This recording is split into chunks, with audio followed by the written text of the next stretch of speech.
There is a beautiful shot of the Dartmouth Curling Club. Empty for now, but in just a couple of moments it will be filled of players as we've got 4 sheets in action, and we are covering Sheet C here. It is the Mark Dacey Club out of the Mayflower Curling Club 2-2 versus Greg Power out of the Halifax Curling Club 1-3. It is Draw 5 of the 2018 Nova Scotia Deloitte Tankard here on Bell 5 TV1. My name is Dan Hobson. Delighted to have John Seitman here on the call. And this is, pretty well your make or break day, as I like to call it here. It's a Thursday. We said that Dacey is 2-2. Got off to a good start, 2-0. Now on a bit of a losing streak. And Greg Power, the giant killer, gave Kendall Thompson his first loss and got him in the win category. So, my friend, get your thoughts on this one. Dacey will have the hammer. And Dacey throwing the Bluestones here in end 1. And once again, you can run down your keys of the game if you like. Dan, this should be a really good matchup for both teams. Mark, again, he has so much experience. There's a reason why he is on the Briar Tankard. But again, Greg Power, he knows how to play well when times get tough, and he's living on the edge, but again, living on the edge, you can still get there. Yeah, let's talk about the path here so far. There is the lead, Scott Graham. Their second is Greg Rayfuse. Graham Weagle playing third. Alex Rayfuse nursing an injury, unable to answer the bell here at these championships, skipped by Greg Power. And I mentioned Power, of course, 1-3. He's had a bit of a tough road. Losses to Chad Stevens, Stuart Thompson, and Jamie Murphy. And I did mention just a second ago the win over Kendall Thompson. So starting to maybe think that maybe things are starting to take off here. But we've talked about it last night, of course, if they joined us for the women's draw, trying to stay away from that third loss and make, so that you can get yourself in a good situation. Top 3 after the round robin, the 7 draws. And basically, that third one, it's a little iffy. You just got to hope that the rest of the pack comes back to it. But basically, they have to win and hope for a little bit of help. Yeah, for sure, especially with the fact that there are 2 teams at 2-2 really controlling their own fate. You could still see some of these 1-3 teams like Greg Power here tonight have the chance to jump up a little bit, control their own destiny. Mark almost has as much to lose in this game, being at 2-2. If he gets the win here, he could jump up further and solidify a possibility at the playoffs. Greg Power has the chance to stay alive in this tournament. There are the respective skips, Power with the glasses and Dacey the familiar look, of course, familiar to all kinds of curling fans in the area. And as I mentioned, here is Scott Graham. We talked about Greg Rayfuse, Graham Weigel, of course, the junior curling runner-up, the championships a couple of weeks ago at the Lakeshore Curling Club, won by Matthew Manuel filling in. So he's come right in from that, so he's definitely going to be fresh, so no real rust. So if you're going to have a fifth member of your team, get him some playing time, and he did get some playing time at the juniors, so he's good to go and helping out this team's cause, and helped out, of course, in their victory over Kendall Thompson here this morning. So it definitely is starting off really a lot more aggressive than we've seen in many of the early games. Team Power getting 2 rocks already in play. The one at the back forefoot in a really good position. You're going to see that stone will wreck, and it will still there's Power sitting in the 1, but good result. It's going to still result in Greg calling for, I believe now this would be Greg Rayfuse there. It will play the center guard, try to keep protecting that stone at the back. Okay, he's going to play the hit. Okay. Here is the aforementioned Greg Rayfuse. And just a couple of throws here in a few seconds. We'll introduce you to the Mark Dacey team. Lead Luke Saunders, who's already thrown. The second is Stephen Burgess. You'll see him. He'll have his big number 23. I'm not sure if he's like who his maybe hockey player is or reason for 23. And he's a southpaw on top of that. There he is. And Andrew Gibson. He's the one on the left of your screen, and Saunders on the right there with the red gloves and the fancy orange curling shoes. And there is Mr. Dacey. So you have met all the participants here in this big draw 5. Make hay if you can day here at the Dartmouth Curling Club. And that Team Dacey are a very interesting combo compared to what our viewers may have seen in the past from Mark. Having Luke Saunders coming from curling royalty, and Scott Saunders and Colleen Jones, and has a really star-studded resume himself at the junior circuit. And if I remember my Burgess family history correctly, I think a few of them have had a little bit of success in curling. And of course, who can forget the legends that are Mark Dacey and Andrew Gibson, 2004 Brier champions, defeating the great Randy Furby from Alberta. They're looking to return to the Brier after a very long time since Mark and Andrew have been to the Brier. They can control their fate here tonight. Good results here to get behind the guard and sit second shot. Yep, so that was a nice shot. Just you can see a little bit there, probably from the hack. And right now, as you see, skipper Greg Power not really too concerned about that one. Blue stone belonging to Dacey. There is Grab Weigel. Great substitute. Of course, as I mentioned, he skipped a runner-up at the junior championships, the Lakeshore Curling Club. And the thing is that it was a triple knockout, and it was Matthew Manuel that gave the Weigel team all 3 losses. Other than that, they pretty well had their way with every other team, but they just couldn't knock that team off. And they had like 3 times to do it, and if they were going to win the championship, they'd have to do almost the impossible and win 2 straight, and it just didn't materialize, but they did give them a run for the money. Yeah, Graham has been playing really well all season, had a really great performance at Lakeshore for the Under-21 Provincial Championship. It's been a great addition having him onto this Greg Power rink. Even though they've been in tough, he's gotten some great experience playing against these top-level players in this field. There are many champions all across the ice here, and playing against ones like them, it will only help his curling career as he keeps moving on up, both in the junior circuit and on to adults in the next few years as well. Bumps a little bit of those yellow back and sets shot stone there with backing here and in number 1. As I said, Dacey has the hammer here. Now, pretty good result there from for Mark. You can't really remove that without moving at least one of those stones around. So it's a good result there from their team.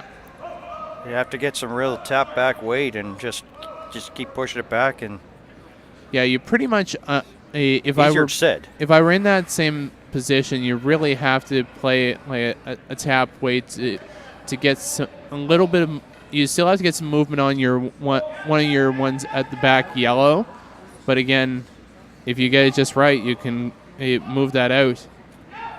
Looks like they're more going though for the stick, so they may not even worry about those stones at the back.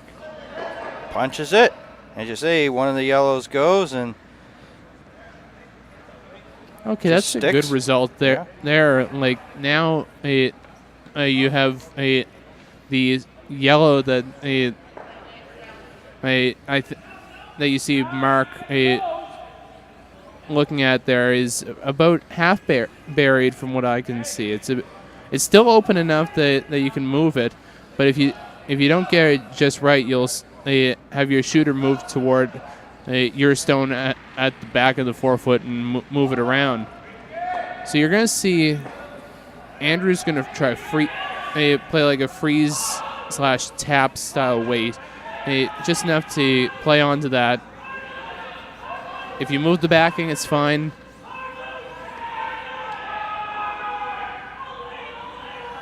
Saunders working on it here. There it is. Spills a little bit of the rocks to the back. And that was a great result for Team Dacey of being able to get that stone of Andrews pretty much completely behind cover.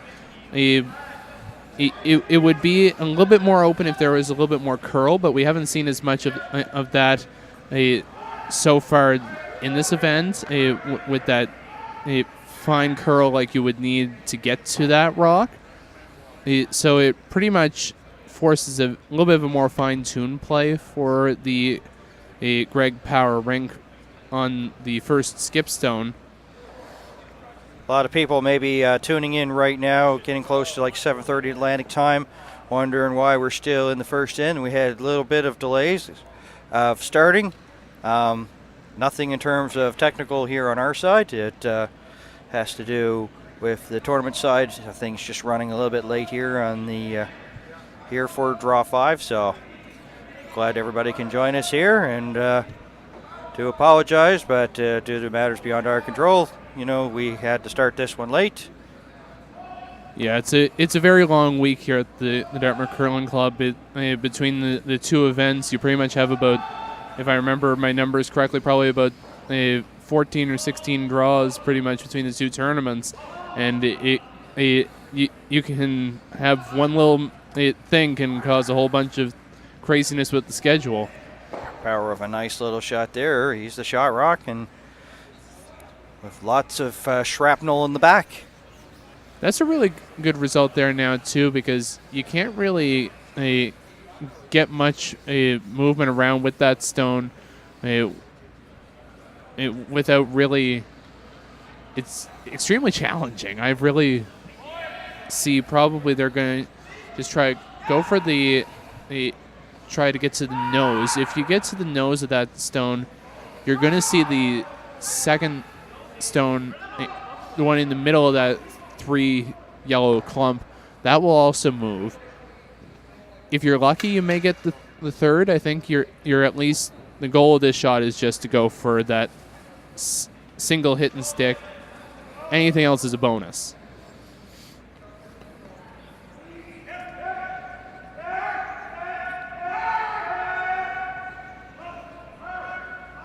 back to give it one more kick at the can. Last year he was a member, actually was third for Sean Adams, and they had Ian Fitzgerald as the second, and Gibson was the lead. So, and giving it another try. Here is Dacey here as they're going to skip rocks and one.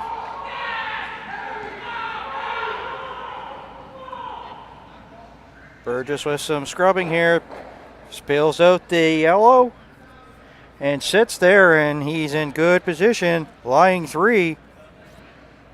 Good result there for Mark. Now that really puts a lot of pressure on the Greg Power rink. You have a challenge there where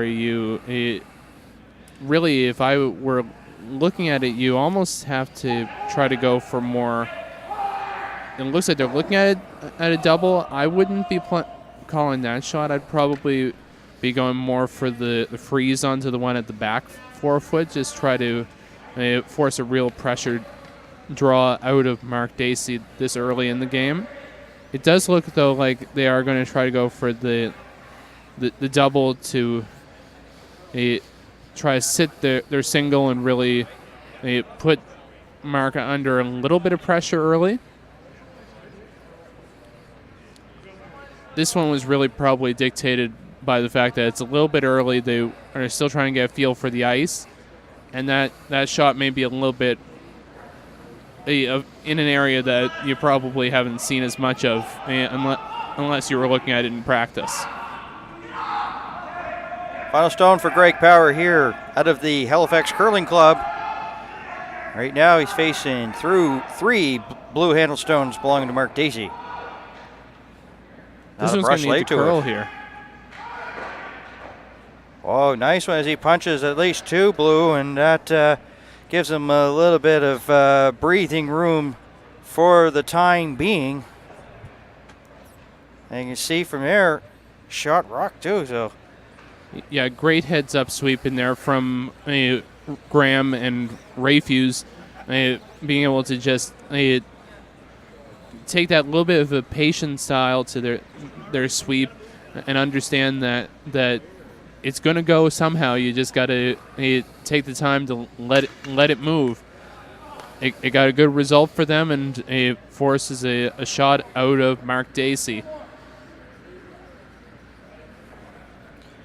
Gibson, as you see, holding Broom here. He's been playing with Dacey for quite a while. Final stone here for Mark Dacey, originally from Saskatchewan, makes Nova Scotia his new home. Of course, that was years and years and years ago. He has stuck around, trying to get back to the Brier if he can have a good run here at these championships. Look at that. Impressive. Good for 2. Yeah, definitely a great result there from Mark. Just that nice, precise weight that you needed to get the right bit of a tap and score your deuce. Good play to start off this early. We'll see how he can keep it going as we head along in this 10 ends of play. And, of course, we said there's other action. Chad Stevens 3-1 versus Mike Fleming 1-3. That's on B. And on sheet D, we have Selena Thompson and Carly Calling. Kendall Thompson 3-1 versus JB Murphy. So somebody's going to go to 3-2 on that one. So probably have a lot of people tuning into that one. Stuart Thompson 2-2 against Brent McDougall. That's a lot up for grabs there. Thompson doesn't want to go 2-3. Brent McDougall wants to bring him to 2-3. So as you say, this is make your move day. All of a sudden, business starting to pick up, my friend. Yeah, I really see that the on the ice here, there are 3 teams who really have almost everything to lose, really, because Chad Stevens, Stuart Thompson, and Mark Dacey, pretty much, being that they're in the tight 3-1 or the 2-2 crowd. If you lose tonight, it could really make it very difficult for you to make the playoffs. If you jump up and others in that clump fall, you could start to see the possibility of tiebreakers start to come up. Bit surprising to see Thompson in that clump with 2 losses. He's been playing extremely well all season. So Dacey with that just to bounce one of those yellow power stones out to count 2. So 2-0 where we stand as we head into the second. Power with the hammer throwing the yellow stones. And boy, all of a sudden we've seen a lot. Sometimes conservative play, blanks in the first end. Not the case. It was pretty well, pressure put on right from the start. Pretty well, that's what you got to do with a younger team. Yeah, and I think even though Team Power are a little bit younger and more inexperienced compared to the veterans on this team in Mark Dacey and Andrew Gibson, they're pretty used to that style of having a lot more rocks in play. That tends to be a characteristic out of a lot of junior teams. So they're probably a little bit more comfortable than you probably would think. So now you're going to see Scott's going to try to play around the corner guards and ignore the 2 stones of Team Dacey's toward the center line.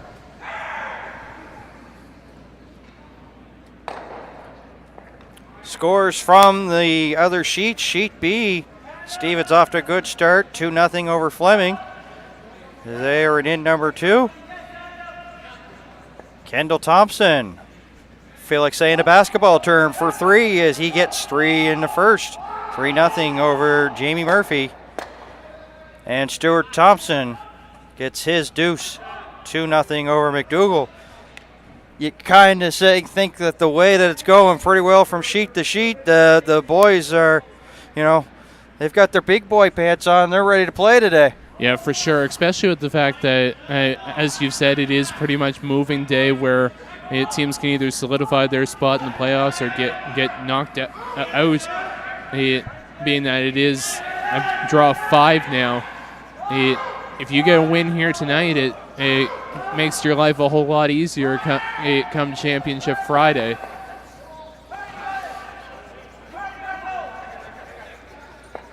Dacey looking good there, and right now, of course, we have a 2-0 lead. He's got 1 there in the house, and it's pretty well blocked off. And so now you're going to see Greg's going to call for Greg Rayfuse here to play a hit on that zone at the center line. Yep. If you can at least get the guard and peel it out, that'd be great. If you get some movement on the back stone, good too, but just peels it out. It's pretty well the safe call. Of course, don't really want to start. Still want to be in relaxed mode if you're Team Power. Yes, down 2 already here in the second, but you do have your hammer, so you get your 2 back here is the plan of mine. Basically, all of a sudden, you're right back to where you started from. So, so it's really important for them not to really panic yet.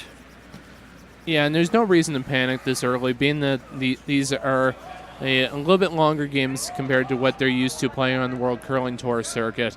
They have a little bit more time to be able to be patient and be a bit more conservative in your shot selection as you head out through the full 38 minutes of thinking time.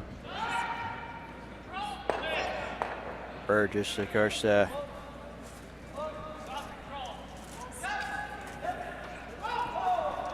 removing a stone out of play as we look at Greg Refuse.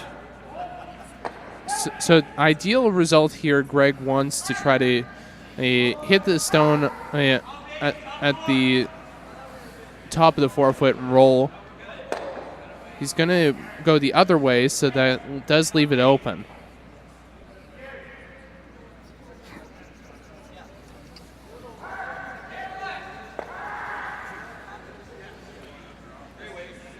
Yeah, great to see. We mentioned it, the intensity going up as you get closer, of course, to the draws coming to an end. And, pretty well I can remember going across the sheet saying single point or blank, and then it's like absolutely none of that today. It's like, here we go.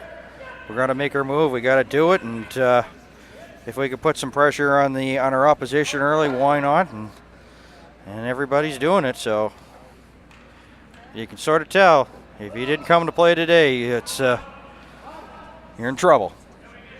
But I know everybody here, all 8 teams, all 32 players, they're good to go, and I know that basically the teams that are down right now are going to have something to say before it's said and done with. Yeah, all the teams, they all aim at this week being the week that they are able to be at peak performance to win the provincial championship and get a spot at the brand center for the Tim Hortons Brier. So when you have this type of talent, you're going to see some tight games and some crazy results here and there, but the performance is going to be top-notch from everybody out here on the 4 sheets. Everybody wants to get that spot at the Brier, and they're not going to have a little mistake be what costs them their shot.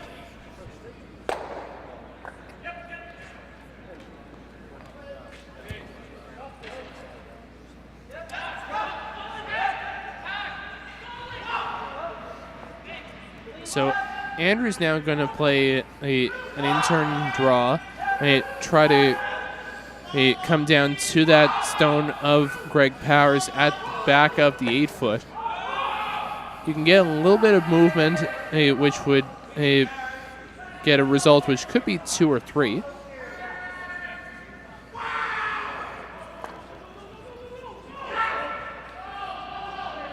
Just pushes the yellow and sticks it right onto that blue one in the back 12. Yeah, great result there for Andrew. They've got that weight right on. We've seen that, like, just touch shots. You know, this is the Dacey team.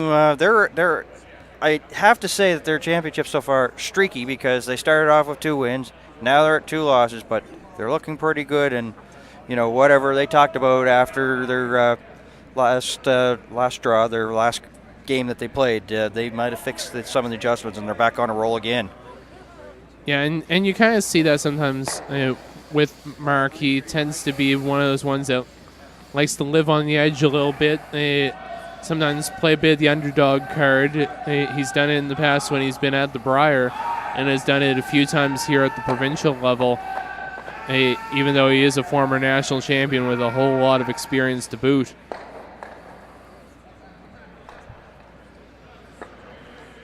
Performing well so far against the young Greg Power rink here.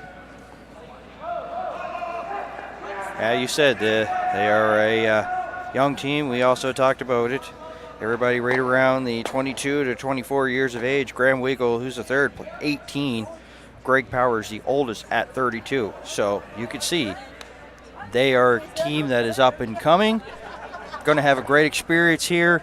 And, okay, so they're 1-3. Things maybe haven't gone the way that they would like, but it's been a great experience for them, same as the Ladder rink in the female side of things. So, you know, you get here, all of a sudden you get the experience, learn from it, build upon it, make another trip back next year.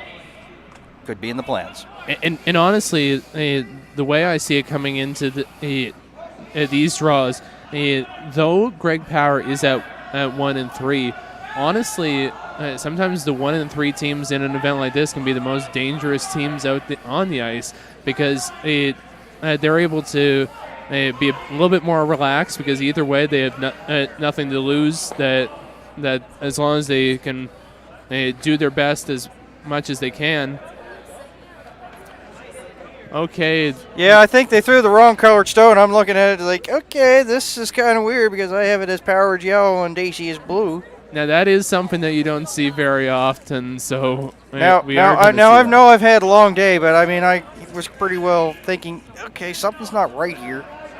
So they'll just exchange it there, and a little bit of a smile and a laugh. These guys have been around everywhere, and and the thing is like this is the second draw that they've had today, so And we've gone on. This thing's been going on since like Monday. We went into Thursday, so we'll talk about it. Maybe fatigue, and it's mental fatigue too. So, but as you see, they just pretty well just changed the color, put it back where the spot was. No big deal. So back to Dacey line 2. So now it's going to be interesting to see here. It does appear like Greg is going to try to draw around the 2 at the corner, try to sit full 8 enough to be shot stone.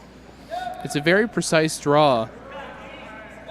If somebody could actually keep that footage there and submit it to the sports networks for the missed plays of the month, that'd be fantastic.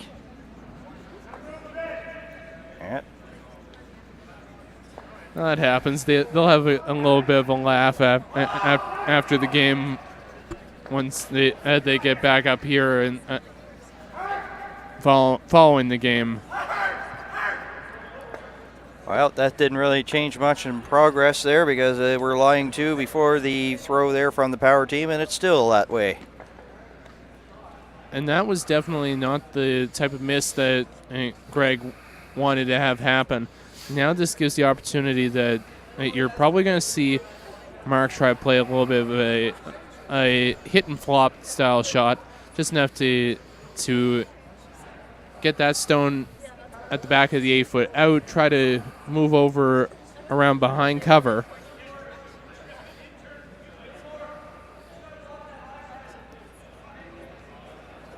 So they are going for the intern side, as our viewers may have heard Mark say as he headed up the ice.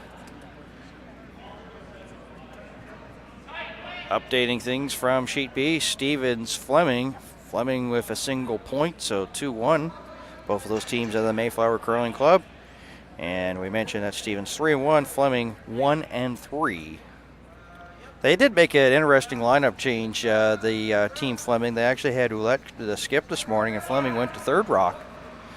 Seeing right now that they've sort of went back to their original lineup, kind of different because they sort of did like a, John Morris, Jim Carter move, switch back and forth. If things ain't working, switch things up. And I was kind of thinking they would, keep that same lineup tonight because if it worked, it worked. But Fleming back calling the game here on Sheet B. And actually, as I say that, I see Ouellette down there, so never mind. Just forget that, but I did see Fleming there, so. And that's just one of those ones where Mike just hasn't had as good a week as he's hoped so far. But just like Greg, he's also one that he can make that little bit of a change, be a little bit more relaxed, and you never know what could happen.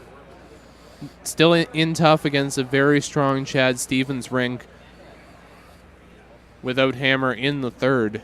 I've been sort of like keeping one eye on this and watching this as well, and I thought that they went back to the original line of what they brought here, but I have been mistaken. Ouellette is calling the game here, so 2-1 as they play the third there. Stevens trying to go to 4-1. Nothing new with the McDougall-Stewart-Thompson game, the same as Kendall Thompson-Murphy. Pretty well the same scores that I passed along earlier. And no real change, so if any change comes, we'll let you know. So great draw there from Greg, under pressure to score his single. Takes it to get 2-1 now after 2. Dacey will have the hammer in end number 3, looking to really manufacture some offense going this early in this game. Well, that's how they usually have it planned. You get the hammer, you get your 2, you get your opposition to 1, and then you get the hammer and try again for 2, and go 2 for 1 the rest of the game, come away with a victory. Pretty well your game plan. But, of course, I know Greg Power will have something more to say about that. And we've seen a lot with these games that have been here all season on TV1. You're never safe, no matter where you are, whether you have the last rock, whether you're up by 8 or anything in between. The main thing is that you're able to stay calm and relaxed and ready to go. You just shake it off as the game moves on and just work hard right to the last rock. Graham Weagle all by himself on this one as we are getting things started here in end number 3. Great sweep in there from Graham to hold it. That almost looked like one of those moments in hockey where, like, all of a sudden a big rookie gets called up and they say, oh, yeah, you're the first one right on the ice, and he does, like, a lap all by himself, and all of a sudden Weagle says, I'm sweeping by myself? Seriously? Really? Yeah. It almost looked like something like that, so it just reminded me of. Especially because you don't tend to see it as much with him sweeping, because being that he does skip at the junior level. The only time you usually see as much of him sweeping is the 6 feet behind the tee line, but he's really showing that he can do it. He does that a lot, both at the junior and now the adult level. There's a throw from Luke Saunders. You mentioned, of course, the son of Colleen Jones, 25-year-old ice maker at the Mayflower Curling Club and Nova Scotia Junior 2013 champ. And you talked about it being his mother being Colleen, of course, his father being Scott Saunders, and basically it's one of those all-in-the-family sort of things. He was his parents were curlers, basically grew up at a curling rink at home. So when it came to, of course, picking a sport to play, here he is. Yeah, and Luke has been one of those ones that has been on the circuit for a very long time the past few years. Had a lot of success playing with Stuart Thompson at the junior level, having won the bronze medal at the Canadian Juniors.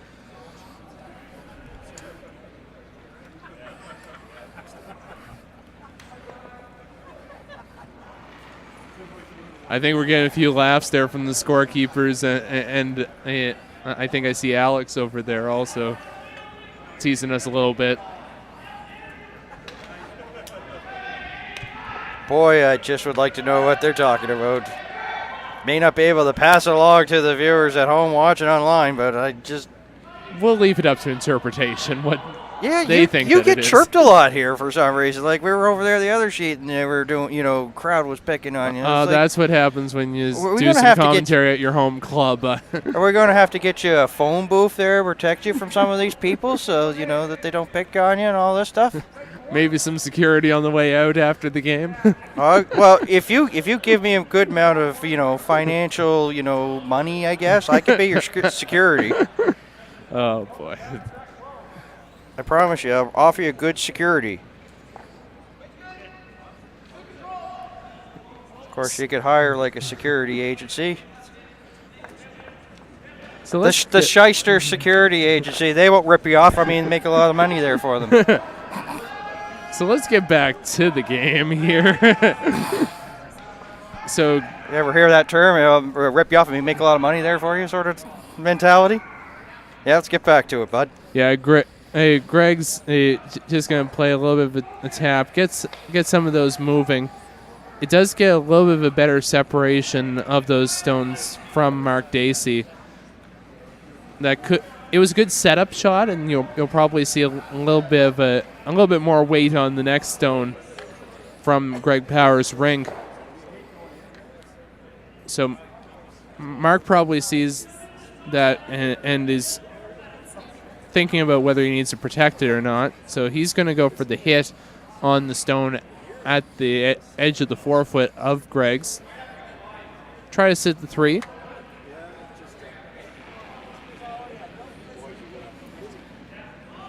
Here's Steve Burgess. He owns and operates a hardware store. Junior New Brunswick champion and provincial champion with Dacey.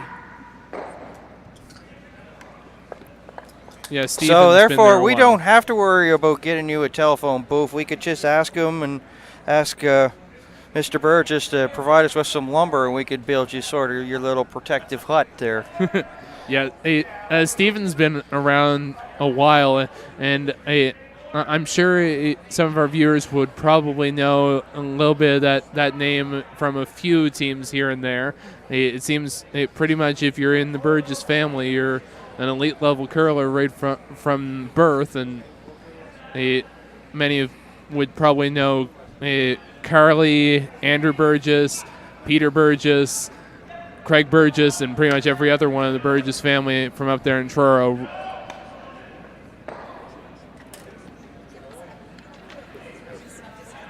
Craig right now these days is putting a lot of time into the attack ground revitalization program, trying to build an all-surface field, just like what the HRM has. Pretty well play soccer football off it, an all-surface field. Trying to raise some funds for that and make it so that could probably try to hold more events in Truro. Right now the attack grounds is sort of like a multi-nothing because it's got a tree almost in fair territory of the baseball field. So it's not quite a baseball field, it's not quite a football field, and so they're trying to basically move the baseball field to another place and build a nice facility for, soccer and football, and just like they have down here in the city, those beautiful places. Quick update as we see Andrew about to deliver on our sheet. I just saw that Jamie Murphy picked up a deuce in end number 2. Still trails Kendall Thompson 3-2, playing the third end, and Brent McDougall over on E picks up a single. Stuart Thompson still leads that one 2-1.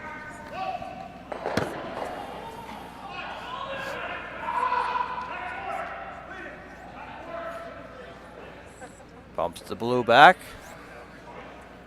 That's an interesting result there, because there is enough of a separation you could, if you tried to play into the pocket of those two blue, you could probably see some movement on the back blue that was just tapped. So you're probably going to see a lot of weight here from Graham Weigel.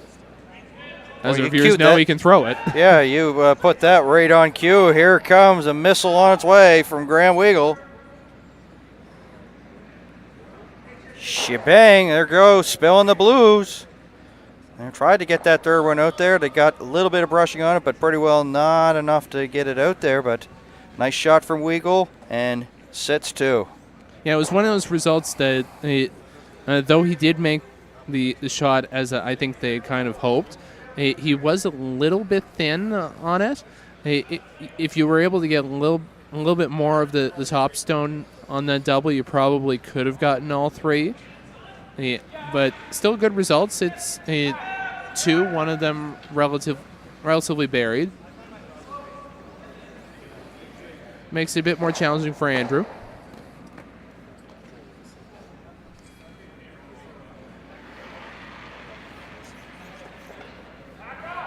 Andrew Gibson, the 38-year-old mortgage advisor with BMO. Brier 2024 champion, bronze at the Worlds, 5 appearances, 03, 04, 06, 09, and 11, all with Mark Dacey, except for 2011 with Sean Adams, 2006 Brier 3rd place, and a 2010 Canadian mixed champion. And as we've said earlier, pretty well everywhere Dacey goes, Andrew Gibson goes. Yeah, and it's very interesting to see there, because Andrew, the last time that this tournament was held here in Dartmouth was when he won it with Sean Adams, defeating the legendary Steve Ogden in the final when it was last here. So he's hoping that history will repeat itself for him here in Dartmouth, and they'd be able to move on further in this tournament.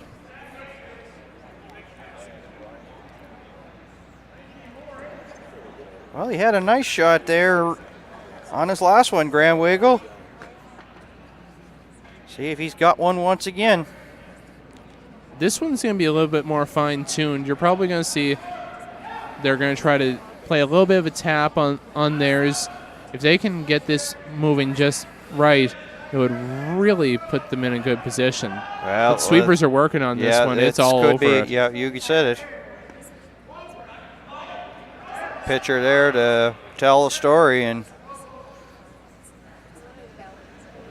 does well, that's not really, as you say, the result they're looking for, but there you see, like, there's a good news, bad news. You can see that they can pretty well get to to the two blue Dacey stones, but he could just clog it up. But you can also see that the yellow stone is also accessible, so then... So that really puts Andrew is going to have... Yep. Andrew's going to have to pull a little bit of his front-ender style out. Though he's played Vice for a while, if I remember correctly, the lineup from when he won the Brier, he played second, playing these big weight hit shots all the time. Yeah, he makes them a lot. They can come through here and change the story here of this one. And does, and there it is, sitting 3. Yeah, this is going to be an interesting battle, probably in the way that things could be determined, is to see how the thirds play. The young Graham Wiggle versus Andrew Gibson, and he said Gibson, pretty well has over 20 years, 20 years older. As Andrew's 38 and Wiggle's 18, so I mean that is going to be a key of how this one may probably determine who wins or loses this matchup. Yeah, and certainly a lot of experience from Andrew. So as you say there, it will be interesting to watch as the game goes on to see that key matchup at third, because the big thing that could lead Mark Dacey to victory is in Andrew being able to show his experience and play to the potential that won him the Brier title.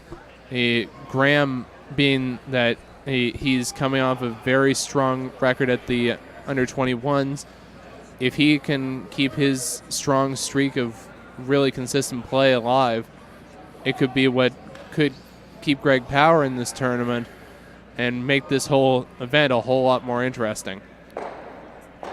Gets both of those to go. Nice shot. Of course, the shot rock still belonging to Dacey, but getting rid of a couple of blue-handled stones, so it gives him a little bit of sigh relief and maybe a little bit of stress relief just for the time being. But really, we talked about how he was on one of those other shots that it opened things up there, pretty well allowed the path to get it. So it was a good news, bad news scenario. If he didn't open it up, that shot wasn't there. Yeah, and this is going to be interesting because now it appears like from what Mark was gesturing for, he kind of wants to play the hit and roll behind the guard. It does leave it that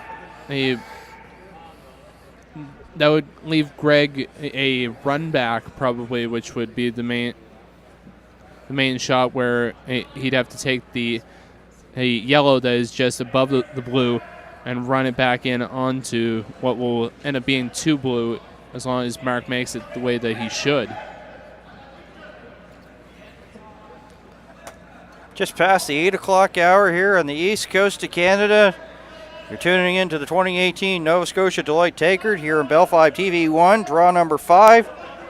Mark Dacey out of the Mayflower Curling Club, 2-2 versus the 1-3 Greg Power out of the Halifax Curling Club.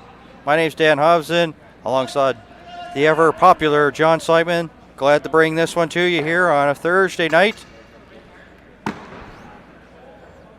That's going to be your new name now, the ever popular. Either the ever popular or you use the curling encyclopedia during the last game that we played together here.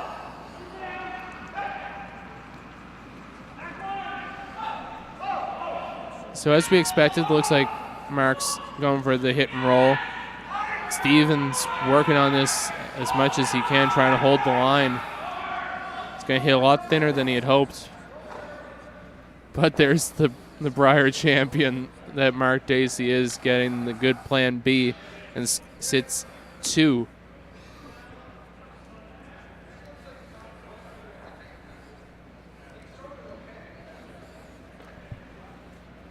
Now this is a side that we haven't seen as often this game. You're going to really need to see a lot of action. They're going to try to go for the hit on the stone right beside Graham's broom, and if they can play it just right, they can get the double. They just need the right reaction on the hit.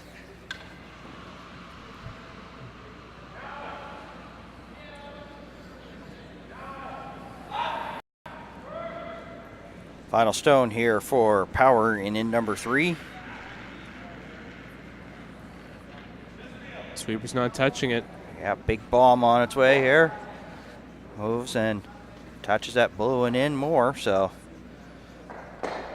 Dacey with the line open can pretty well put another one there in the 4-foot area to get to.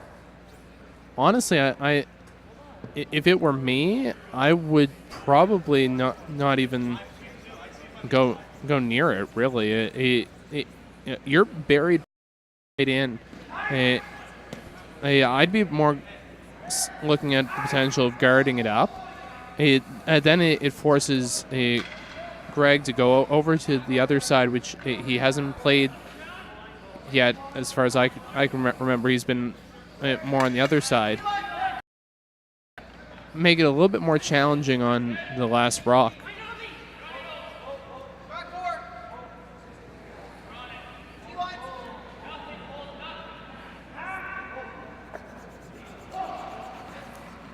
Final stone here for Dacey in number 3. 51-year-old entrepreneur, franchise owner, and Brier 2004 champion, 6 Brier appearances.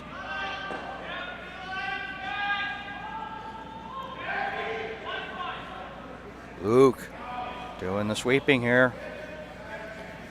Looks pretty good. Put another 2 on the board there for Dacey here in N3, and he'll take a 4-1 lead. Good result there for Mark, scoring his deuce. 4-1. It's still really much still left to play, but you're going to need to see Greg is going to have to try to score multiple here to get back into contention. A 2 would be ideal here if you're going for a realistic goal. You can't be forced to a single. That's the main problem for this and for the Greg.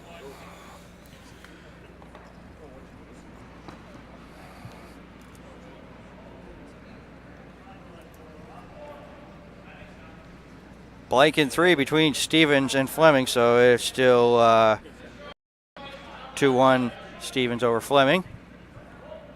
And as you mentioned a few seconds ago, of course, Murphy climbing back into that one.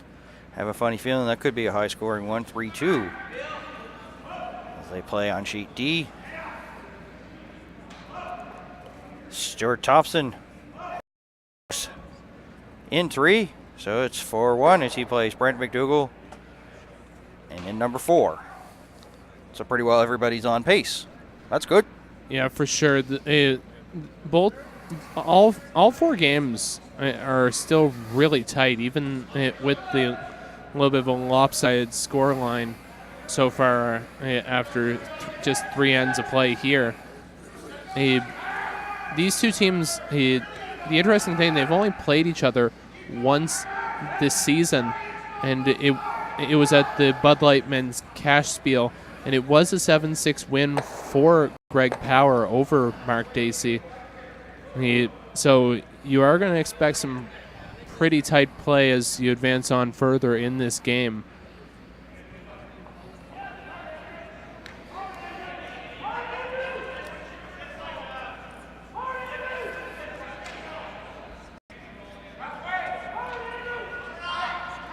Gibson giving light scrub.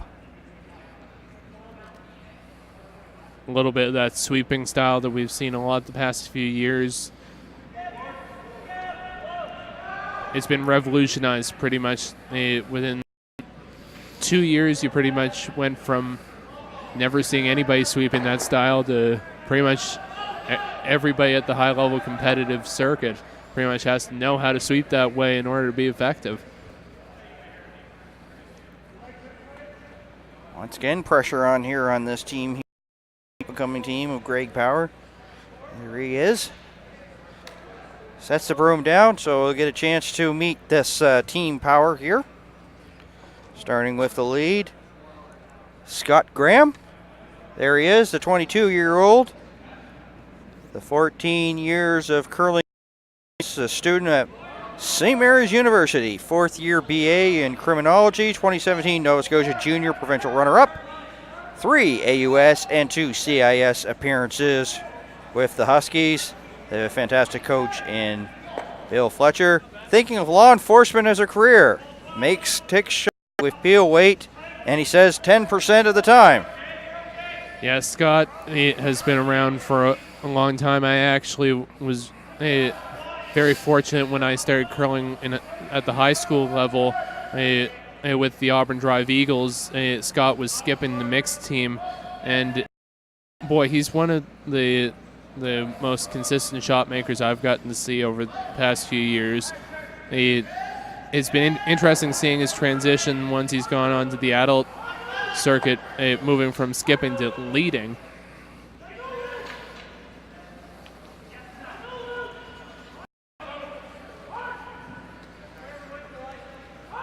Front end trying to get it by the port. They do.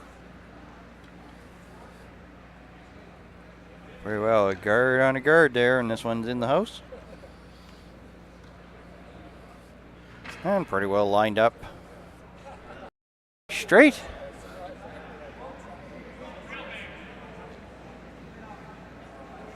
Dacey with the one, of course, the shot stone.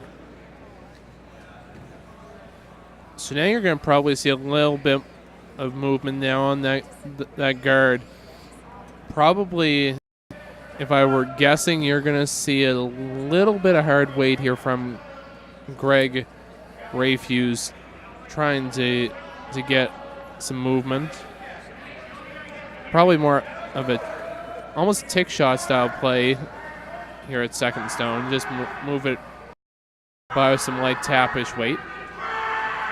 Here's the 22-year-old Greg Rayfuse, client advisor for the RBC. Been curling since the age of 8.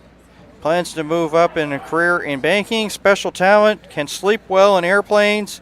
4 Atlantic University Sport and 3 youth sports appearances with the St. Mary's Huskies. Yeah, you tend to see a lot of those ones that are very talented at travel, because in curling, when you have these World Curling Tour events where you sometimes have to go across the country and around the world, I don't think the two teams have been doing as much of the travel around the world, but they certainly have logged a few hours around this great country, competing against some of the best.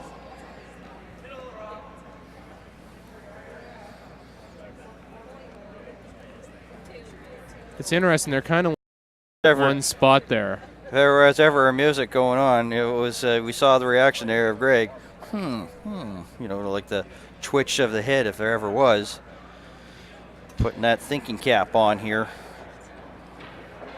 Yeah, judging from how they're just I think that may be a spot on the ice that may be a bit of a tricky spot. Maybe they think that a rock may have picked in that area. Bit challenging to figure out.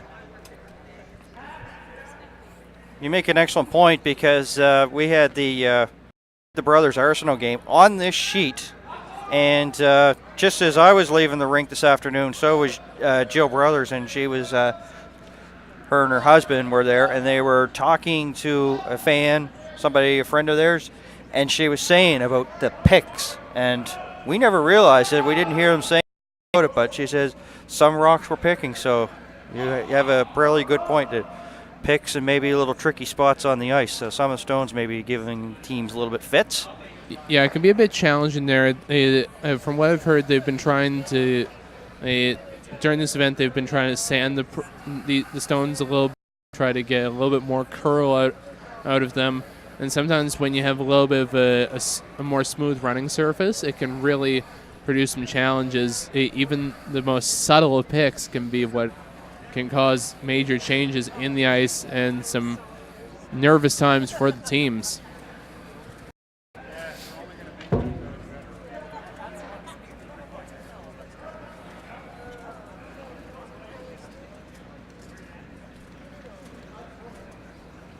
Now, Dacey, yeah, there, that pretty well says it all. Pitcher tells 1,000 stories. Come on down, and Andrew Gibson, come on down. You're the next participant to throw the rock here at the 28 Nova Scotia Deloitte Tankard. But first, I want to talk to you. And this is one of those times that you might as well take that extra few seconds.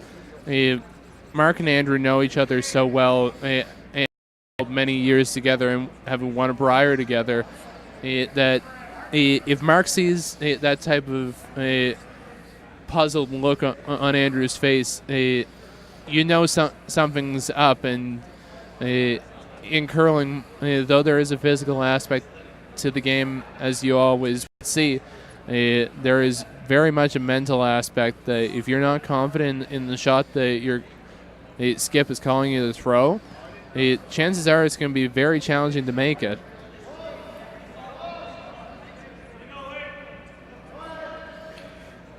As you see, Burgess comes in, joins the conversation.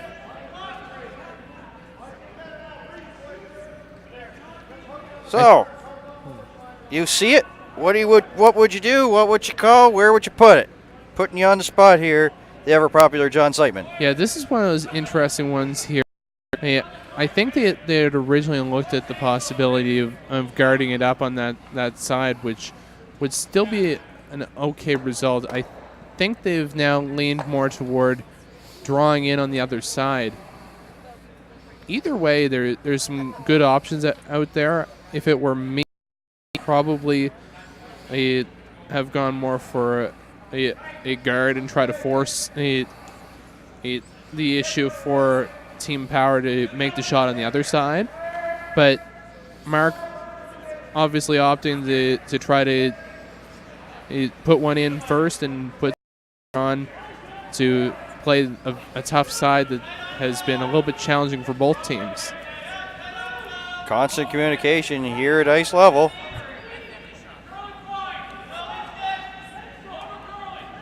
Gibson says over curling. Great pickup on that. About the audio there at ice level. Okay, so they were Wave more of approval blocking from that Dacey. one there. Sorry. So they were more blocking that one there at the edge of the 8-foot. So that does produce some options for Greg. He's gonna he is a bit of a backline weight. Try to get enough curl to get to the nose of the yellow that he has at the top of the 8. He will not be shot sitting 2 shots, but he would be in a really good position with one really nice and buried. Here's Graham Weigel filling in for Alex Rayfuse. The St. Mary's student takes business. As we mentioned, 2018 Nova Scotia Junior Provincial runner-up and Nova Scotia Under 18 Provincial runner-up 2015, 2016, 2017. And his future plans are unknown. And of course, just before you talk about the shots coming up here, we want to send a special shout out to Alex Rayfuse, injured. So if you want to get to know him, he's 24 years of age, been curling since 16. Manager with Sobey's School Business Development Center and a web designer for Site Club, 2013 Nova Scotia Junior Provincial runner-up. And one of the fun facts about him, can solve the Rubik's Cube in 525,600 minutes. Yeah, try to figure that out. I think that's a little bit better than my record on the Rubik's Cube. I think mine's been about 55 million minutes and counting. Yeah, you'll probably see Alex there if we see some timeouts in this one. He's goes down during the timeouts. Great result there from Andrew, getting one locked on, probably sitting second shot, it appears. Yeah, there you go. So yes, it is second shot. So good result. It puts a very tough challenge for Graham on his second. They're kind of looking at that run back, which it's a long run back, but it's makeable. If you get contact just enough, probably about solid third of the rock, if I were to guess. It would be enough to get to the nose, and you get to nose, you'll get some movement. Question is, where does the top stone go?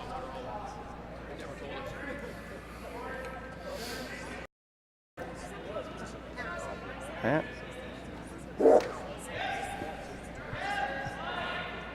Conversation being held from one end to the other with Power and Weagle.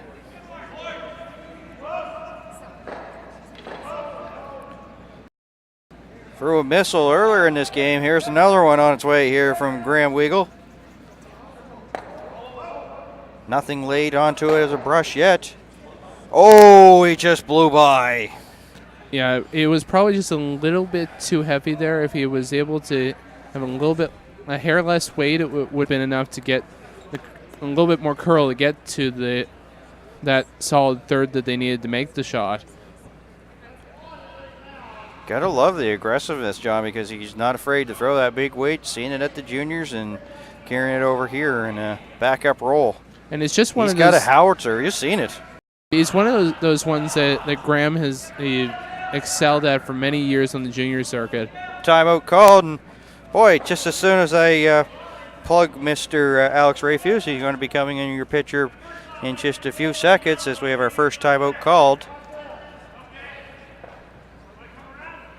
At least I thought it was. Actually, the clock's going. Pardon me. I just saw him get up, so I thought it might have been, and thought I might have saw the clock stop, so my apologies. Never presume everything. Never assume anything. Yeah, it might be a bit of a water break for the fifth.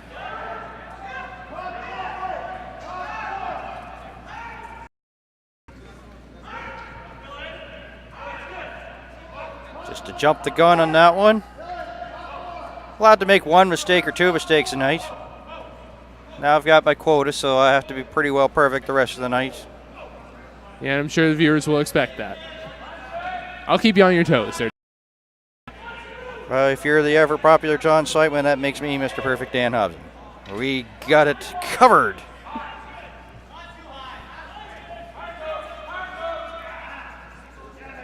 Gonna need to get as much curl as they can out of it there. Luke with the sweep, try to get it all he can. Yeah, you can probably hear them say, "Go, Luke, go."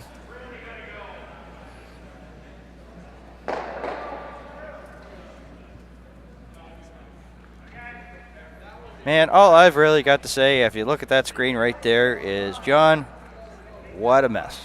Yeah, it's really what a mess. There's a lot of rocks in play for this one. Every rock except for 3.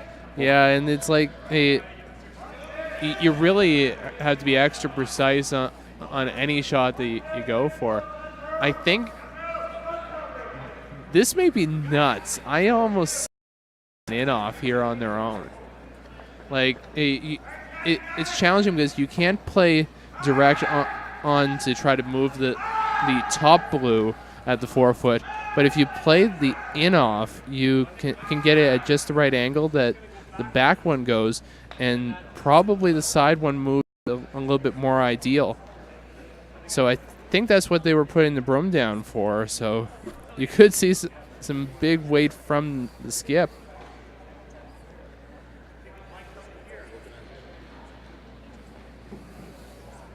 Kind of debating either way whether they can that one at the top of the 4 or play an in off they were looking at.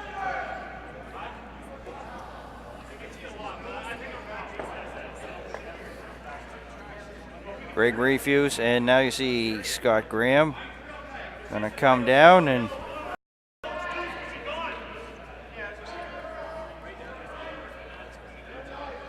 well, you know, pretty well. You see the score 4-1. You know that if it was maybe like a 1-point game or even tied, probably wouldn't be having as much a conversation on this. So, I mean, obviously, in their situation, you know, Dacey's already sitting there 2. Good chance to steal, and they can't really afford to give up points. They have to really, you know, definitely score a deuce. Cannot really give up 2 back. Then all of a sudden, they'll be in chase mode down by 5. Yeah, and this is one of those ones here where I think the shot is kind of being dictated by the fact that this is draw 5 of this event. You probably wouldn't see as much of a risk taken if it were like, say, draw 1 or draw 2, but it does look like they're gonna play a little bit aggressive and try to go for a big result. He's kind of has this big brother effect, hoping for maybe a good result. The 32-year-old Greg Power, a dentist at Summit Dentistry. He's the owner of that, curled for 12 years. Finished at the 2014 Nova Scotia Travelers Club Championship, and he says he's finally qualified for the Tankard. Congrats on him. He'll split it. Not really moving enough, but still does get some just a little, yeah. There's some options now for Greg.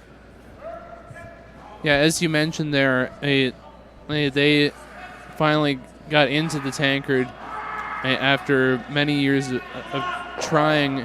If I remember there, the qualifier, I believe they beat Paul Dexter to qualify, and it was a little bit of an upset compared to the general curling philosophy of what generally happens out here, because Paul Dexter is a phenomenal team there, having played a few years in this event.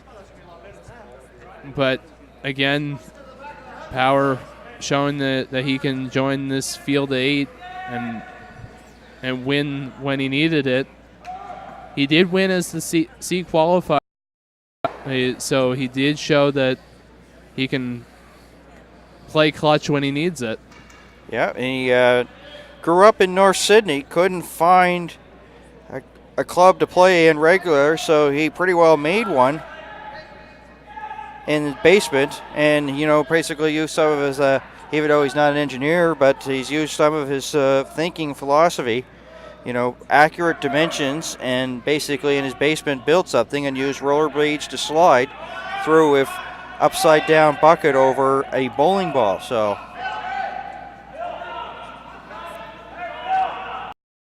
when you can do that at home, it really helps you. May not be able to get to the rake, just go to your backyard, build something, and voila, here you are at the Tankard. Yeah, it's neat. Sometimes you see a lot of that really unique engineering. There's been a few times I've seen some of these top-level curlers have actually set up their own curling rinks out in the backyard to curl at home. I know one of the most famous ones on tour that does that is Steve Laycock from Saskatchewan, and sometimes you've got to find to get out there on the ice and curl. And cool story there from Greg. Yeah, but right now that's the last thing that's on his mind. Good portion of the rocks are basically still on the sheet, still in play. It's been a clustered fourth end here at the Dartmouth Curling Club in a 4-1 game. Dacey over Power. Dacey came in at a 500 mark of 2-2, and Greg Power 1-3. You're going to see some big weight here trying to get over to that stone. It is a final stone, narrow. Steals of 2 here for Dacey. And that's not what they really wanted. Definitely not what they wanted. It was the thing is that they needed a score here, or even a single point would have helped. But a steal definitely all of a sudden, that's a veteran team got across the sheet from them. So head end to end, number 5, Power with the hammer. First steal of the game.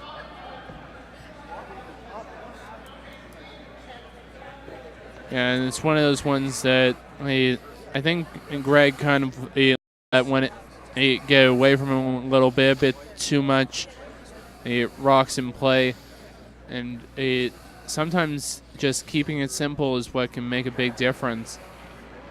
Take the risks when you need them, and unfortunately he just didn't get the risk reward result in that end. So we'll see what he can do to pick it up with now 6 ends left to play, including this one. Fifth end break on sheet B, and things are even right now between Mike Fleming and Chad Stevens. They just put it up there, so 3-3 as they head to the fifth end break. Stuart Thompson still ahead of Brent McDougall, 4-2. No new news to pass along there in the Kendall Thompson-Murphy game. Still saying 4-2, but I imagine probably we'll have to wait there, see if a score goes up. I see Murphy's throwing Skip Stones there, so. Yeah, I believe that was final stone over there on D, so we'll give you an update once we see it from here. Well, things are going to change here in this one. 5-point deficit, so pretty well. No rocks are anybody's friends right now for the Mark Dacey team, so yeah, you're going to see put the first one in the house, and of course, Power pros up the guard because he needs rocks and play. Yeah, you are going to see a little bit of a change in style from Mark. He can now go for a lot more of the hitting style, and once you start to see the free guard zone out of play, he'll probably start to play a few more hits. Now try to play a few draws and get a little bit around that corner guard, or set up another one himself there, which appears to be, yeah, he is setting up the second corner. Pretty well. Once this comes to a stop, of course, then the four rock free guard zone, of course, is no longer in play. So Dacey will just, ask his members to peel.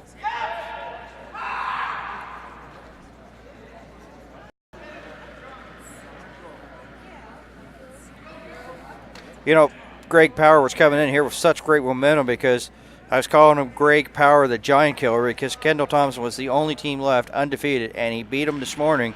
So now there's no longer any teams that are undefeated here at the championships, and maybe was thinking I've turned the tide here, but Dacey and his team here out of the Mayflower Curling Club, after starting the championships with 2 straight wins, then got 2 straight losses, and maybe found that other gear and are going to kick it into notch. And the thing is all of a sudden you get to this juncture, if a team is hot, they can pretty well carry them away, because there's 2 hot teams on the women's side, the Marianne Arsenault team and the Christian McDermott team. And McDermott's 5-0, 5 straight wins, and Arsenault, after starting off the championships, 1 loss.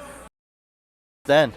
This is the interesting thing. You see some of these ones who are really doing well are the ones who are the veterans of the both this event and the Scotties Tournament of Hearts. You see Mark, who's had a pretty good tournament there. He's a former Brier champion. You see Marianne Arsenault over in the Scotties Tournament of Hearts, a former Scotties national champion. I believe she has co-holds the record for most Scotties titles, because she was the longtime second for Colleen Jones with 5 Canadian championships. So just like that, the corner guards have disappeared, out of play. So 2 blue handle stones belong to Mark Dacey, the only things in play right now. Quite the opposite of compared to the last end we just had, where every rock 3 were in play. And it's so challenging now here because now you have Mark Dacey's team is such a great hitting team. So when you have to trail, when you're down 5, and making it that they have the opportunity to play a lot hits which they can excel at. It's tough to manufacture offense. Gibson throws the missile and picks it out easily. Shooter goes as well. There it is, 2 lonely blue stones there. Mark Dacey's in the house. The big question now is when will we see Greg Power have to play into the house, because at some point he's going to have to maybe go against the corner guard and try to play in to try to score.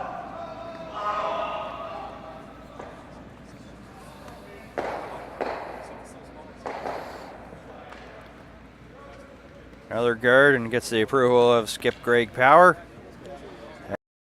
Stop, and Dacey making his way out there and puts the broom down for Andrew Gibson. Yeah, and these are the shots that Andrew makes all the time. He's so consistent at playing the perfect peel shot. Perfect peel to perfection. What he can make with great hit shots. Yep. Well executed. In one side, out the other, and clean house.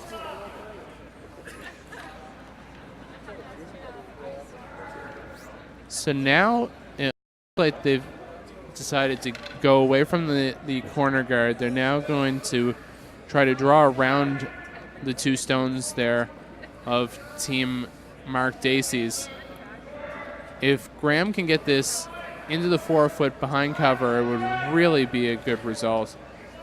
The Clippers need to work on this one. It's got to go.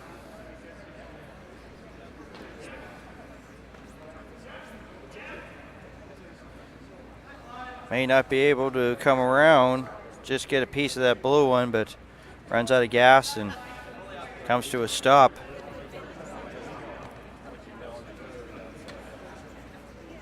And that area there, just in front of the hog line, that you may have seen a few of the front end for Team Mark Dacey were kind of sweeping a little bit in front on that end, because there must be some little problem with probably an area where it is picking a little bit.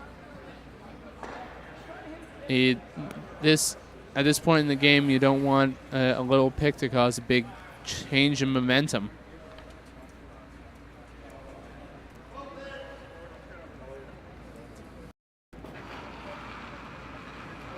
The old school backswing from Mark Dacey.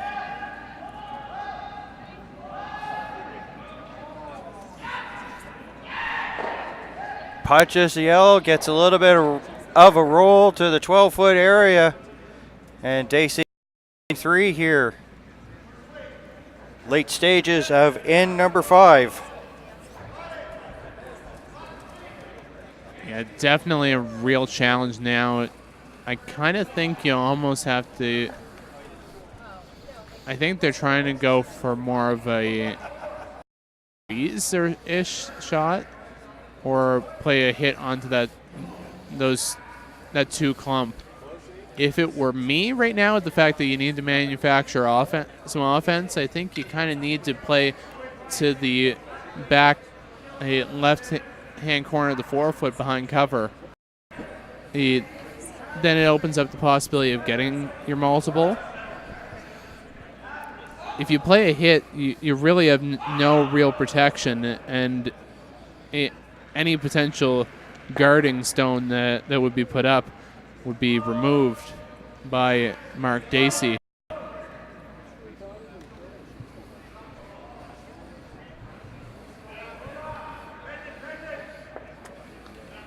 Update as Greg comes down to throw his.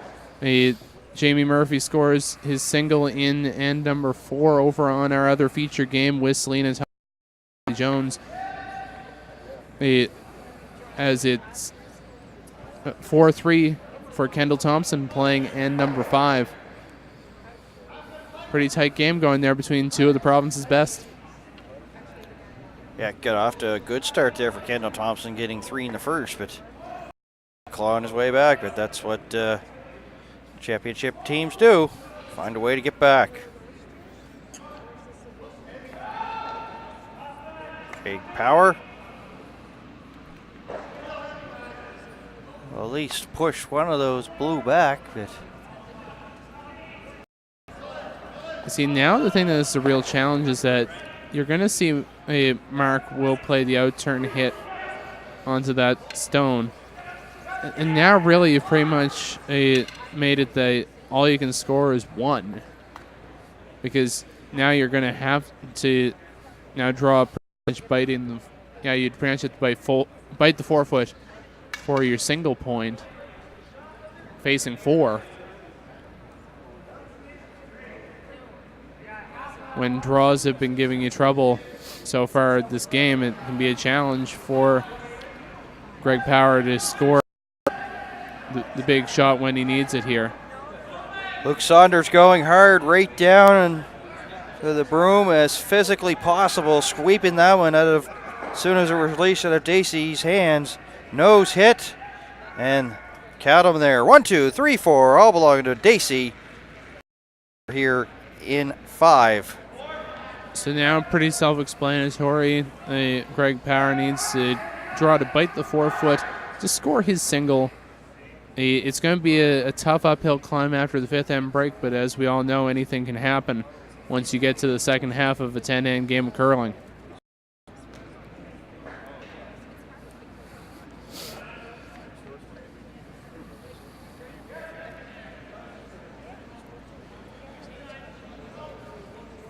Up to as well, 2 points for Stuart Thompson in end number 5. It takes a 6 for Brent McDougall. Final stone here for Greg Power of the Halifax Curling Club. Weight looks relatively close. Their sweeper's not touching it, so just dusting it in now.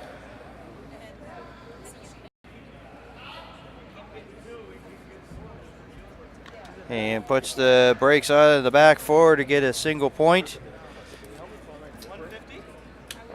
So after 5 ends of play, the Mark Dacey foursome out of the Mayflower Curling Club leading out of the Halifax Curling Club. And John, so far Dacey just a little bit too much here for the young up-and-coming Power team. Got 2 in the first, and he hasn't looked back as we seconds away from the 5th end break. Yeah, truly the experience of Mark Dacey has been showing in this matchup against the upstart team Power. But again, anything can happen. We'll see how Greg is able to recover in the second half of the game. Could we see Dacey roll away? Could we see Greg come back to make this game very interesting? We'll have to have our viewers tune back in with us in about 4 minutes and 27 seconds. All right, we'll talk to you in that time. You're watching Bell 5 TV 1.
Welcome back to the Dartmouth Curling Club, Dartmouth, Nova Scotia. Draw number 5, the 2018 Nova Scotia Deloitte Tankard here on Bell 5 TV 1. The 2-2, Mark Dacey leading the 1-3, Greg Power. As you see, 6-2 as we play the 6. And Dacey will have the hammer here, and he's throwing the blue stones.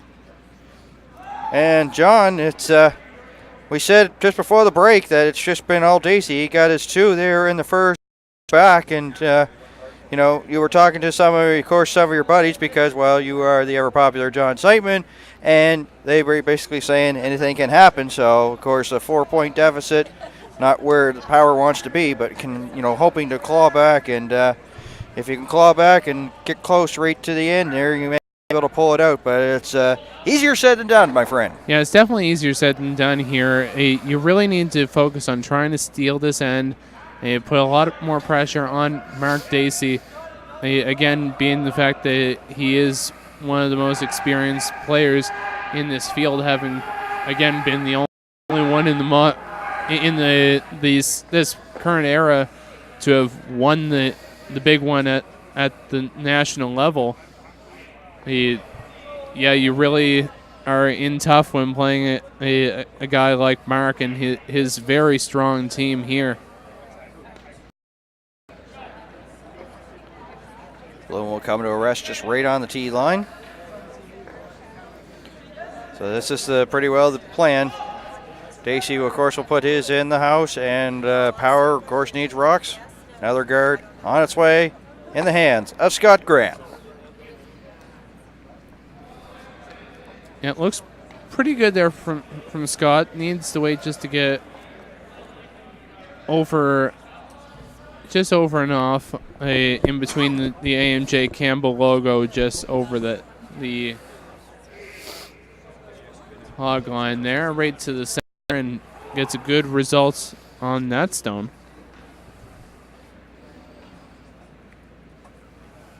And once again, Luke Saunders will put this in the house based on where the broom placement is of the skip Mark Dacey.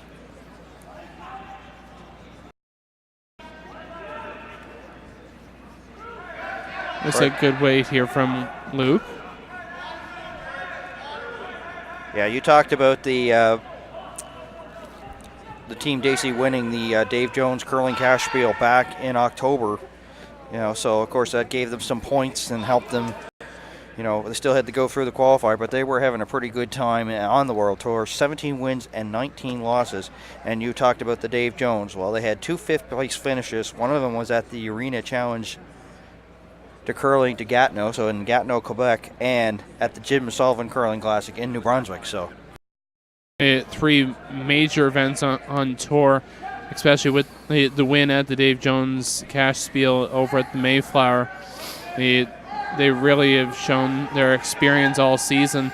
It's been a bit interesting for that team, having played with 3 consistent members and bringing in a fourth for pretty much every event. But again, their experience is truly showing as they still sit with the 6-2 lead here in Draw 5. And here they are once again. Seems like they have been having lots of shots.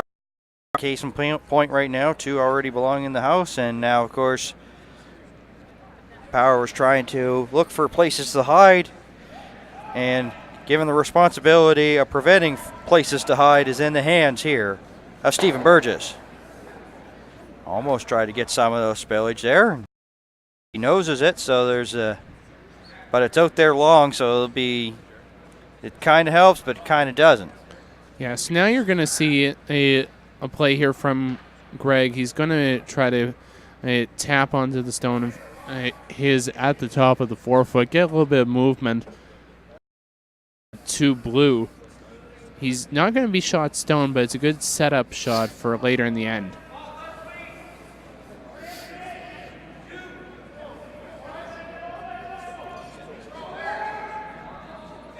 Scott Graham Weagle here, escorting this rock down the ice for this power team. Starting to curl now here, so they're going to need every inch they can get. Little bump. 3-4 is power, 1-2 Dacey still. And this is one of those positions where power, though he's not sitting shot stone, he's extremely dangerous now because now you have two really well-placed stones, and it puts a lot of pressure on Steven to make the perfect peel. And he does.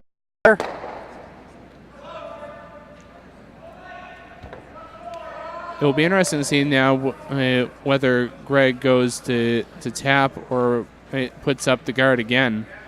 Sounds like, based on what I'm seeing there, he is probably going to go for a guard that based on that type of ice.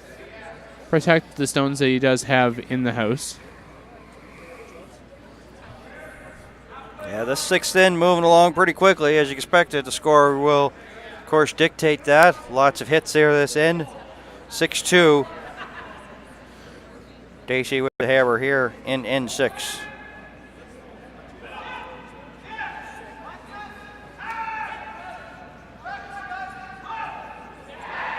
For those that just joined us there, we'll recap what you missed. Dacey, of course, with a beautiful shot right onto the button there to the hammer there and in number one, and he used it to its advantage to come up with two in the first. Power came back with a single point in the second, and then Dacey with another two in the third with hammer, and then Dacey stole in the fourth to give him the 6-1 lead, and then Power with hammer in the fifth got a single point, and that's where we stand right now if you just joined us.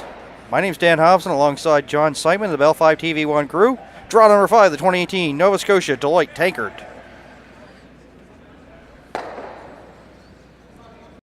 An appeal here from Andrew. He gets the house pretty wide open now. Looks like they're going to play a little bit of a tap. Back 8 weight was what it appeared like they were calling for. So that's going to move some of the stones of Team Dacey's at the forefoot around a little bit.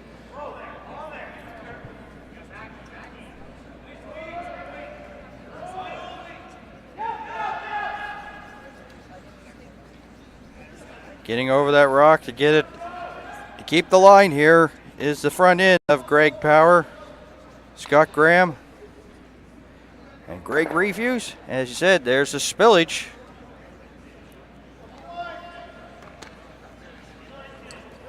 That is a good result there. Yeah, 1-2 now, so. You know, I'm telling you, I've been impressed with Graham Weagle. Here he's in a, fill-in role, and he's, pretty well has helped this Greg Power team here tonight. Really impressed with his play. Yeah, and it's one really where he's had a tough challenge because he's never played with this team this year, as far as I know, and he is playing in his first Deloitte Tankard, and sometimes with that type of a situation, he could. The average Joe may get a little bit awestruck at the situation, but he's certainly showing that he can keep cool and calm and make the great shots when needed. Speaking of great shot, that was one there by Andrew Gibson. Now Dacey's 1, 3, and 4. I just saw 2 updates that we really would like to bring to you guys, the viewers. A blank end in end number 6 over on B gets it all tied up at 3 between Mike Fleming and Chad Stevens. So interesting to see that change on Fleming's team with Kevin Ouellette skipping that. Tied with Chad Stevens, one of the top teams in this province. And over on Sheet D, there were a lot of rocks in play in end number 5, but all tied up at 4 after a steal of 1 from Jamie Murphy. Really showing that he can make the big shots and steal when needed to keep it tight against a strong Kendall Thompson rink.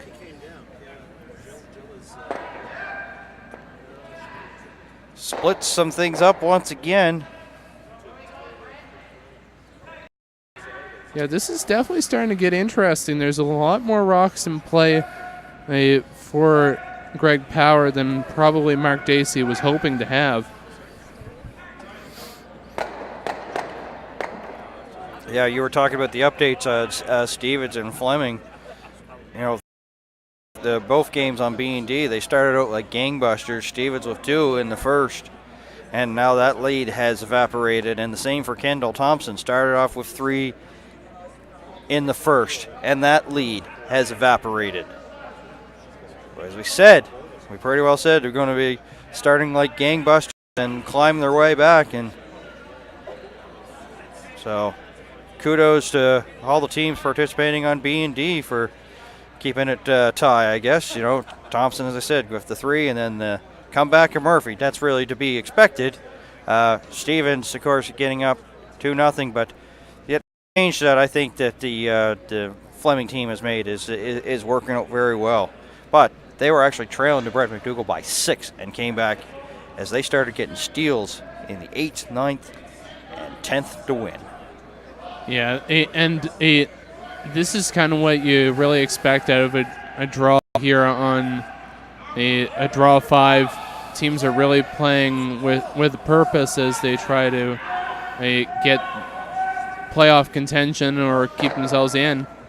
Oh, great hit from Mark Dacey to clear out some of the stones. Yeah, punches out the yellow, and now he sits 3. Lost a blue, but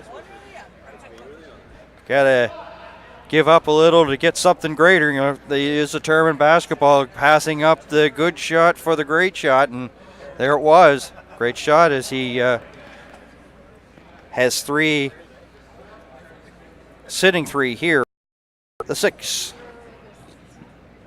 So now it looks like they were signaling for a play to tap onto that stone at the back of the 4-foot.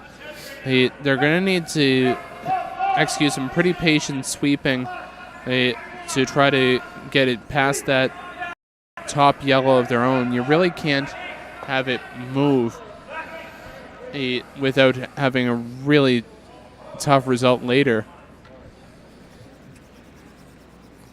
Big shot here for Greg. Boy, it feels like we've almost been saying that a lot here in this one. Big shots galore here in 6. Facing 3 Dacey stones without hammer. Over curling, but raises it. Nice result there. Boy. As I said, if it wasn't for like Graham Weagle and of course Greg Power, this score could be a lot higher. The score doesn't indicate of how well they played, because they have been came up with pressure cookers of a shot, and they have executed, and so hats off to them. They should probably not be too disappointed either way how it goes, how this one ends, because those two have really come to play, and they've played quite well. But the score doesn't indicate that. Yeah, and it really does now. They put Mark Dacey under a little bit more pressure than what he's had so far this game. You pretty much have to make a hit on the stones that aren't yours, and it's going to be very tight to try to jam it properly to score multiple. So it plays in the game plan of Greg Power. But let's see how Mark executes on this one. Yeah, it's the last rock here in 6. Bang, bang. And steal time for Powers. He takes one here in 6. 6-3 as we head to the 7th. Dacey will keep the hammer.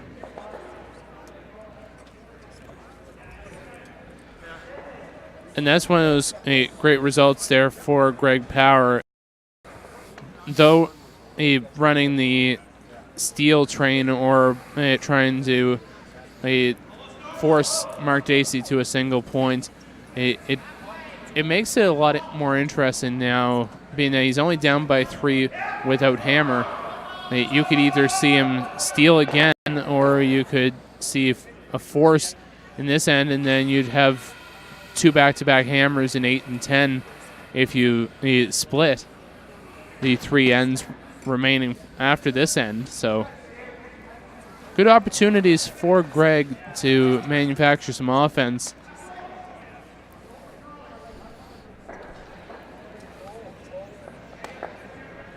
Well, they got to use that mentality to play it one end at a time, and shake off the 3rd and the 4th, and they have done that very well here. They just got a single before the 5th end break, and then stole here in the 6th as we move on to the 7th. So, but as I say, that last shot that Power had was just that was fantastic. And I say that maybe that could be the shot of his championship so far. Haven't had a chance to see every game he played, but in some of the ones that I've covered with him, that has been his best. Yeah, it was truly one that he needed to save game by forcing a big shot out of Mark Dacey, and it resulted in a big steal that it could change the momentum of this game. We'll have to see there, as it looks almost like completely different there with a few less risky shots here, playing a bit more conventional. As you'll see, another guard set up from Scott Graham. Scott Graham took a couple of looks back as he was coming down the slump path. I'm not sure if the cameras caught it or not, but almost makes you think that there's something that's a little suspicious in his mind as he was coming out on his throw. Yeah, he might have felt something a little bit out of the hack. That maybe it caused him to adjust a little bit to it. Both teams have been a little bit suspicious of some of the areas around the slide path at this end. Probably were watching and seeing Jill Brothers having difficulties for picks in her game against Marion Arsenal on this sheet in the women's draw this afternoon. Luke Saunders.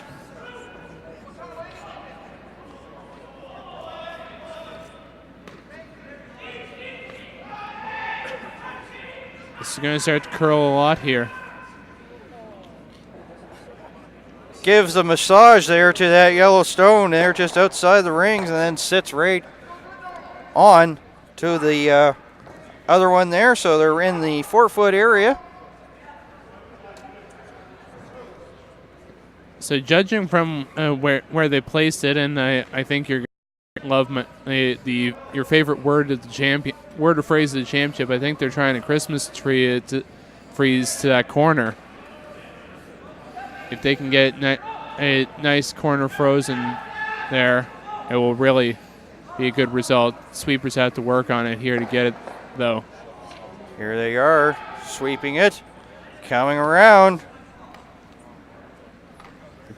Buried, sort of, but of course there's also 2 blue ones in behind it. And you can see they're going to try to clean things up. It was a little bit high up compared to what they want. Now it does give the opportunity that Mark's going to play a peel on this one. He could get lucky and get the middle middle yellow guard, but at least try to get the other one there. Burgess, bang, bang. He'll spill both of those. And all of a sudden, there's no guards for anybody to play with. We see that blue one, but it's out to the wings. And and well out there, so not really in a danger zone for anybody. So now it does look like you're seeing Greg's going to play a little bit more defensive here, try to protect the single point that he has sitting right now. It would make it interesting because he's playing this end almost like the last end where he stole, of being able to protect the one that he has until the end when he has to make a move. And if he does that, you never know, he could force a big play again out of Mark Dacey.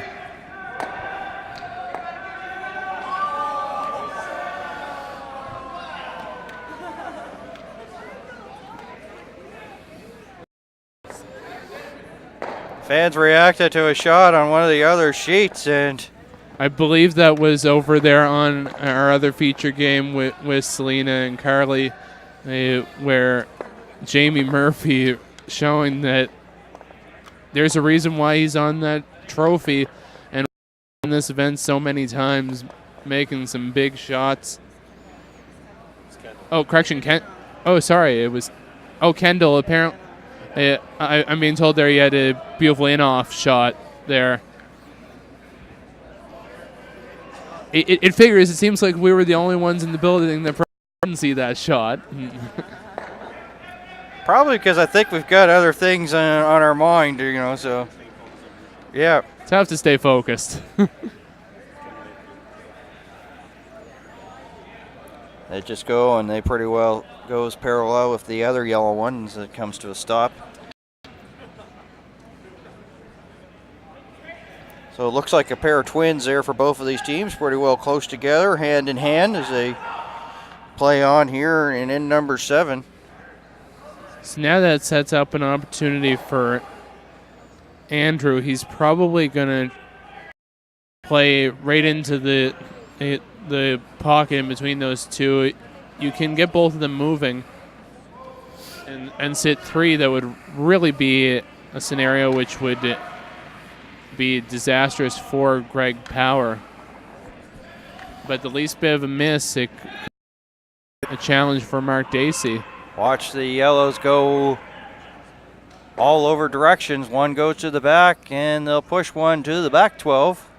That's actually a surprisingly good result there for Greg Power. You now have it that you're sitting 3rd shot and really buried. You're not removing that now. It could set up the possibility for some really good results late in this end. It's going to be a challenge, but you're still sitting 3rd. Scott Graham. And now Gregory Fuse. Working hard on this stone being thrown by Graham Weigel. See if he can punch it. Well, he punches one of the blues out to be 2nd shot, but still a shot rock remaining to Mark Dacey. So now the challenging thing there is that there is enough room that you can probably play on the outturn side, which would be on the left side of our viewer's screen, and it probably removes the shot zone. So the 2nd shot that belongs to Greg Power. If you get the right roll, you may end up losing your shooter. You could end up having your shooter go and take the yellow on the back of the 12-foot on your way out. They're not going to be concerned of keeping their shooter in the rings here. They don't really need it. Main goal of this is to try to remove at least this stone of Greg Powers at the top of the 4. You talk about the action there on sheet D. You got Thompson with a single point now, 5-4 ahead of Murphy.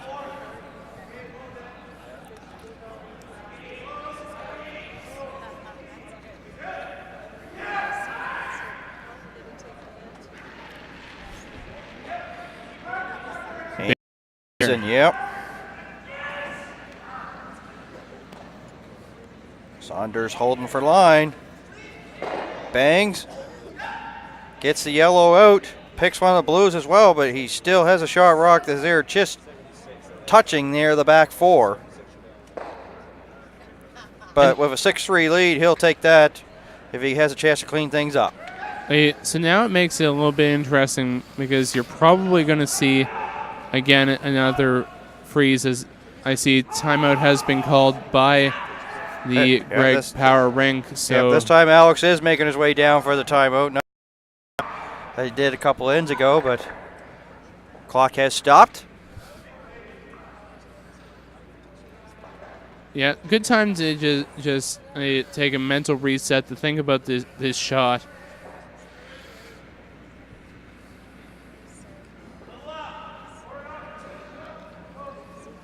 There's lots of options here.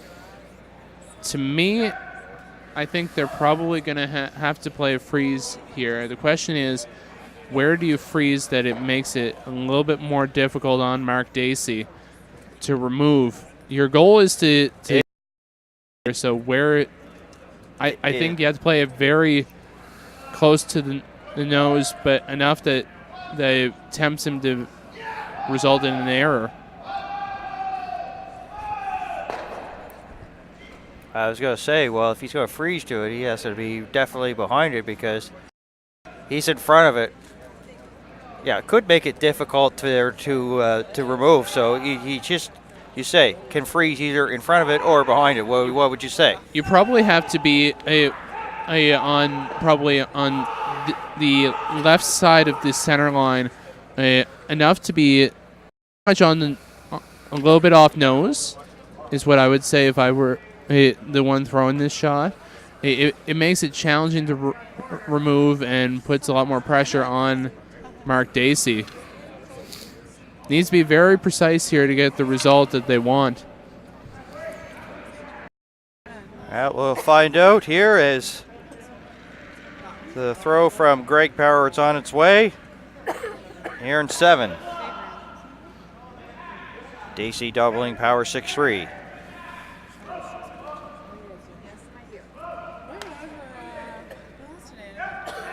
He'll just so it looks like they probably went to guard it so then they can set up with a hit in the next end, like the next shot. Yes. Use this as a setup shot. Yeah, so now you're going to see that Mark's going to lock that up. If you leave it open for Greg, he's been playing that pretty well, and you're going to probably see him make it. So it puts a big challenge on for Mark Dacey to shut this end down, try to solidify that single point.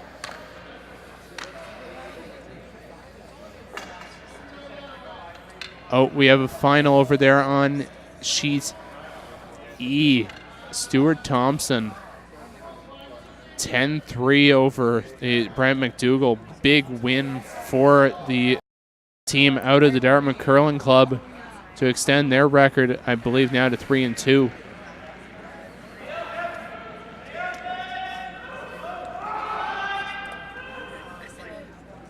Oh, correction, 4-1. Yep, he's a lone lost cave to this team that we're watching right now. Came this morning.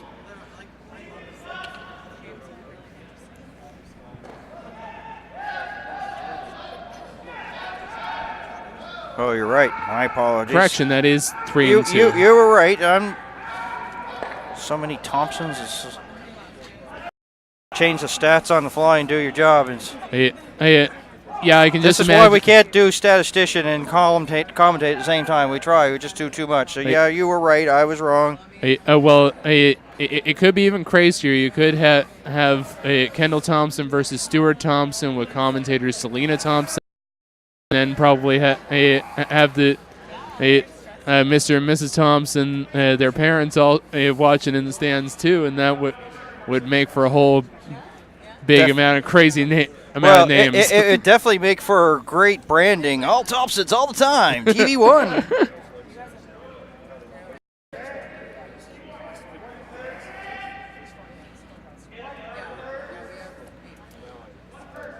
But McDougall does go to 1-4. We are right on that. Thompson to 3-2.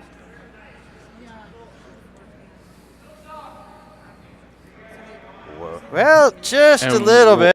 Almost perfect, but just a little bit of a slight bump. But yeah, that does put an opening now for Mark Dacey. If you can get to this stone of yours, you can punch that stone of Greg Powers out, and it would be a perfect result if he can make it.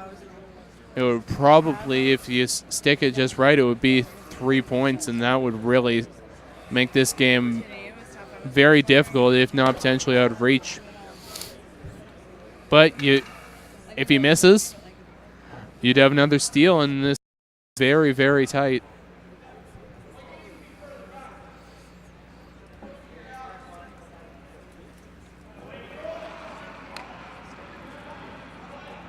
Final stones here for Mark Dacey. In 7 by 3. Well, yep, punches it out for 2. Teams wondering to get together, shake hands, and they will. Yeah, they will. So great win there for Mark Dacey to extend his record to 3-2. Took advantage of a lot of mistakes from the Greg Power rink, where though they were small little mistakes against a team like Mark Dacey, that can be a big challenge because they can exploit those big points that they did. It keeps the 2004 Brier champion in contention, looking forward to potentially returning to the Brier for the first time since 2009. And we'll quickly update as they are playing the 8th, and it is Fleming leading Stevens 4-3. And of course, we'll give everybody a chance to change the link. So, John, final thoughts here before we say goodnight here from Sheet C for our coverage here of the Deloitte Tankard. Yeah, it was a great game again from Mark Dacey. He truly showed his experience and won this event so many times. It'll be interesting to see how he keeps it up going into draw 6 and draw 7. If he even drops the least bit of a mistake, it could be what could cause a few teams to open up and could make this event a whole lot more interesting. You're on the bubble when you're at 3-2 or even tighter. So we'll have to see how he's able to keep it up and look to try to book his ticket into the playoffs. Mark Dacey over Greg Power, 8-3. So for my broadcast colleague, John Seidman, and our producer, Chuck Calder, my name is Dan Hobson. So long. And, of course, if you're going to go over to Sheet D to see the finishing there between Kendall Thompson and Jamie Murphy, we're going to send you over to Carly and Selena there for the final few rins of that one. And if you decide to call it a night, we're glad you tuned in all day for the coverage, and we'll see you bright and early again, 8 o'clock tomorrow morning here on your leaders for Nova Scotia Curling, Bell 5 TV1. So long for now, folks.